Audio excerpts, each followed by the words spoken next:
नमस्कार दोस्तों, कैसे हैं आप। इस बार फिर एक नई खबर के साथ हम आपके सामने हाजिर हैं। जी हाँ, जंगल जंगल बात चली है, पता चला है।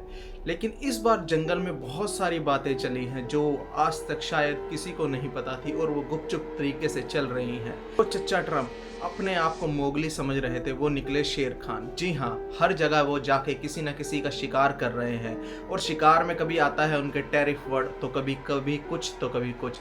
लेकिन ये हो क्यों रहा है, ये कहानी शुरू कहाँ से हुई।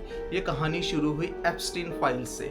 जैसे ही एप्स्टीन फाइल्स के पन्ने खुलने लगे तो वैसे ही ट्रम्प को लगा कि मैं तो फंसने लगा हूँ, और उसने उसी समय वेनेजुला के राष्ट्रपति को उठा लिया कि लोगों को लगे कि मैं तो ग्रेट अमेरिका के ऊपर चल रहा हूँ। लेकिन ग्रेट अमेरिका के ऊपर क्या ये सच में चला जा रहा था? नहीं नहीं नहीं, आप इस बार गलत सोच रहे हैं। इस बार फिर से जैसे जैसे लोग कुछ कुछ बोलते गए, फिर से मीडिया का मूव किया एप्स्टीन फाइल्स के ऊपर। एप्स्टीन फाइल्स पे जैसे जैसे ये नजरें बनने लगी और देशों के राष्ट्रपति, प्रधानमंत्री और बड़े बड़े लोगों के नाम आने लगे, फिर ट्रम्प चच्चा ने खेलना शुरू करा नया खेल।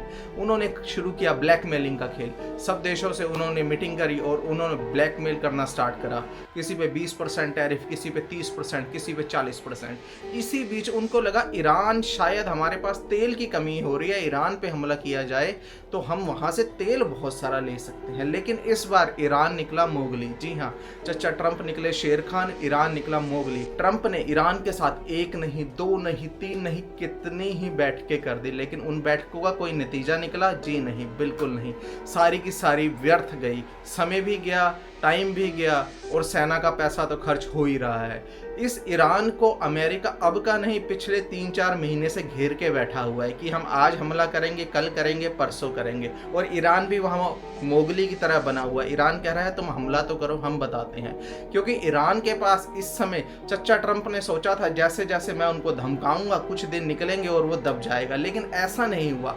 इस बार वही अपनी गेम में उल्टा फंस गए। क्योंकि जैसे कि रशिया और यूक्रेन की वार में कुछ समय पहले चच्चा ने रशिया को फंसाया था, क्योंकि यूक्रेन तो उनके सामने 2 दिन भी ना खड़ा रह पाता। लेकिन अमेरिका ने देने सप्लाई स्टार्ट करी हथियारों की। हथियार वो बेचता रहा, कभी कुछ बोलकर, और इस तरह यूक्रेन आज तक रशिया के सामने खड़ा है। हालांकि वो अपनी काफ़ी सारे भूभाग को गंवा चुका है, लेकिन इसी बीच वही चाल आज रशिया और चीन ने खेल दी। चीन और रशिया ने अपना ईरान को पूरा सपोर्ट दे दिया। अब चच्चा को लगा कि हम तो फंस गए हैं। अब चच्चा का रोना निकल गया, लेकिन वो रो नहीं सकते सबके आगे आके, इसलिए वो अलग अलग तरीके से सबको धमका रहे हैं। कह रहे हैं तुम्हारा हम एप्स्टीन फाइल्स में नाम दे देंगे। कुछ के नाम हैं और कुछ के वो ज़बरदस्ती डाल रहे हैं। अब जिनके ज़बरदस्ती डाल रहे हैं वो बेचारे बचने के लिए लगे हैं उनसे डीलें साइन करने, और जिनका है वो बेचारे कुछ माफिया मांग रहे हैं, कुछ क्या कर रहे हैं। पूरा झोलमोल चच्चा ने फैला के रखा है। हाँ, लेकिन एक चीज है, चच्चा ने अभी तक 8 युद्ध रुकवा दिए हैं। 8 युद्धों में से अफगानिस्तान और पाकिस्तान की लड़ाई कल परसों से स्टार्ट हो गई है। अब इसको भी रुकवाने का क्रेडिट तो चाहते हैं, लेकिन अफगान कहाँ उनको अपने सामने खड़ा भी होने देता है। अफगान तो उसने 2 टके का आदमी समझता है। तो ये कैसे और ये जाल बुना जा रहा है, ये तो भगवान ही जाने। हाँ जी हाँ, एक चीज और है, सिल्वर और गोल्ड में ट्रेड करने वाले इस टाइम हुए पड़े हैं मालामाल, क्योंकि उनको पता है जब तक ये चच्चा बैठा रहेगा ये उल्टी सीधी बकवास करता रहेगा, सिल्वर भी बढ़ेगा और गोल्ड भी बढ़ेगा। हाँ, किसी किसी दिन गिरता भी है, अभी बिजनेस है, ऊपर नीचे तो होता ही है। लेकिन कुछ ट्रेड वाले कह रहे थे कि अफगानिस्तान और पाकिस्तान की लड़ाई होगी, अब देखना सिल्वर गोल्ड कहाँ जाएगा। ना ही अफगानिस्तान को कुछ इस ट्रेड वॉर में समझा जाता है, ना ही पाकिस्तान को, क्योंकि उनका ना किसी देश के साथ बिजनेस है, ना कुछ, ना वो सेफ हेवन में कहीं से आते हैं, वो तो है ही नर्क।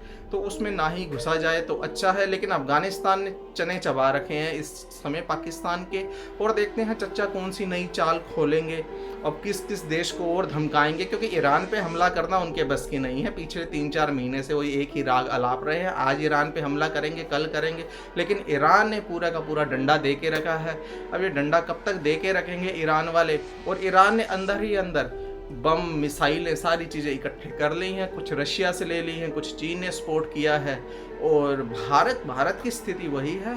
हम मुख्य दर्शक बनकर देख रहे हैं और आने वाली स्थिति पे हमारा पूरा ध्यान है। अब जब भी हमें लगेगा तो हम बताएंगे फिर हम क्या करते हैं। जय हिंद, जय भारत। कैसा लगा आपको ये एपिसोड, ज़रूर बताएं।